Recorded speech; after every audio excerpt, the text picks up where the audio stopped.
হাসরের মাঠ থেকে বের হয়ে গন্তব্যে যেতে একটি পুল স্থাপন করা হবে। আরবিতে পুলকে বলা হয় সিরাত। সিরাত হাসরের ময়দান থেকে জাহান্নামের উপর দিয়ে জান্নাত পর্যন্ত বিস্তৃত থাকবে এবং অনেক ভয়ঙ্কর হবে।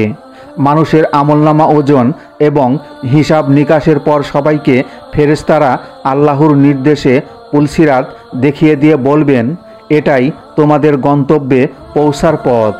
এ পুল পেরিয়েই তোমাদের যেতে হবে। কিন্তু সবার জন্য পেরিয়ে যাওয়া সম্ভব হবে না। পাপী বান্দারা সেটাকে চুল থেকেও চিকন দেখতে পাবে। তাদের জন্য সেটি হবে অত্যন্ত ধারালো। তারা ওই পুলে আরোহণ করা মাত্রই তাদের পা কেটে নিম্নস্থ জাহান্নামে নিক্ষিপ্ত হবে। আর নেককারদের জন্য হবে সুপ্রশস্ত সুগম পথ। তারা তাদের নেকির তারতম্য অনুযায়ী গতিতে জান্নাতে পৌঁছে যাবে। প্রিয় বন্ধুরা, পুলসিরাতের 7 ধাপে কি কি প্রশ্ন করা হবে? এই সেতুর প্রথম ধাপে আমাদের ঈমান অনুযায়ী প্রশ্ন করা হবে।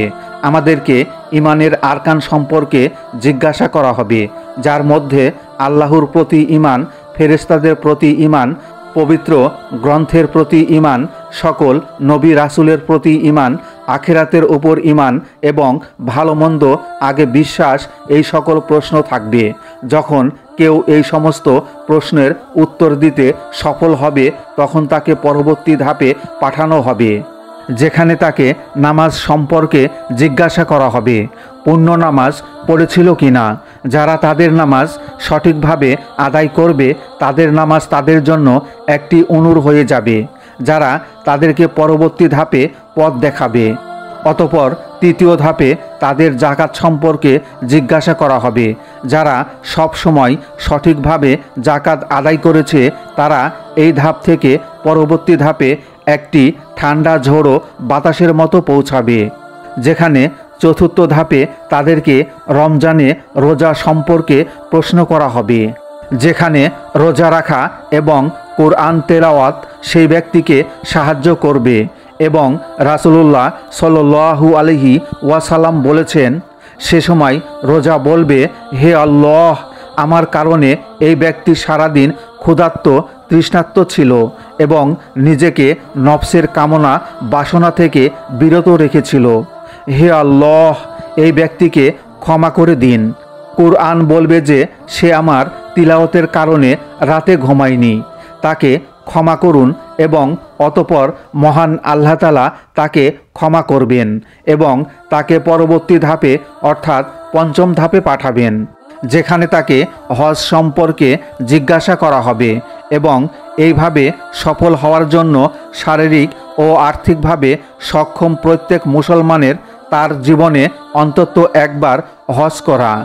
এখানে সফল হলেই তাকে পরবর্তী ধাপ অর্থাৎ ষষ্ঠ স্থানে পাঠানো হবে। ষষ্ঠ ধাপে তাকে অজু ও গোসল সম্পর্কে জিজ্ঞাসা করা হবে। একজন ব্যক্তি পরিষ্কার এবং পবিত্রতা হাসিল করে আল্লাহর ইবাদত করার জন্য প্রস্তুত হয়। তাই শিশুদেরকে অল্প বয়সেই অজু গোসল সম্পর্কে শিক্ষা দেওয়া জরুরি, যাতে কিয়ামতের সময় সুষ্ঠুভাবে সফল হয় এবং পরবর্তী ধাপ অর্থাৎ শেষ ধাপে পৌঁছাতে পারে। সপ্তম ও শেষ ধাপে তাকে বান্দার হক সম্পর্কে প্রশ্ন করা হবে, যেখানে সফলতা নির্ভর করবে আমরা আমাদের নিজের পিতা, নিজের মাতা, আমাদের বৃদ্ধরা, আমাদের সন্তান, আমাদের প্রতিবেশী, বন্ধু বান্ধব এবং আত্মীয়ের সাথে কিভাবে আচরণ করি তার উপর।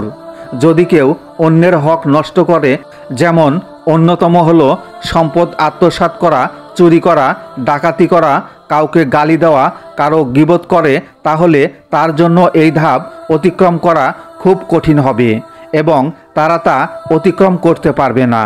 কিন্তু যারা এই শেষ প্রশ্নের সঠিক উত্তর দেবে তারা সেই স্থানে পৌঁছে যাবে, যেখানে হযরত মুহাম্মদ সাল্লাল্লাহু আলাইহি ওয়াসাল্লাম তাদের জন্য অপেক্ষা করতে থাকবে এবং তাদের স্বাগত জানাবেন।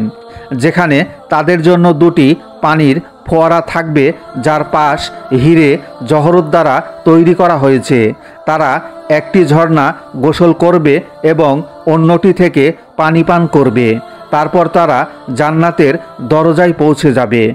জান্নাতের দরজায় ফেরেশতারা সেখানে তাদের স্বাগত জানাতে থাকবে।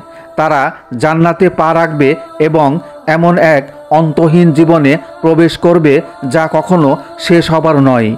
মহান আল্লাহ তাআলা আমাদেরকে এমন নেক আমল করার তৌফিক দান করুন যার ফলে আমাদের পুলসিরাত পার হওয়া সহজ হয়ে যায়। আমিন।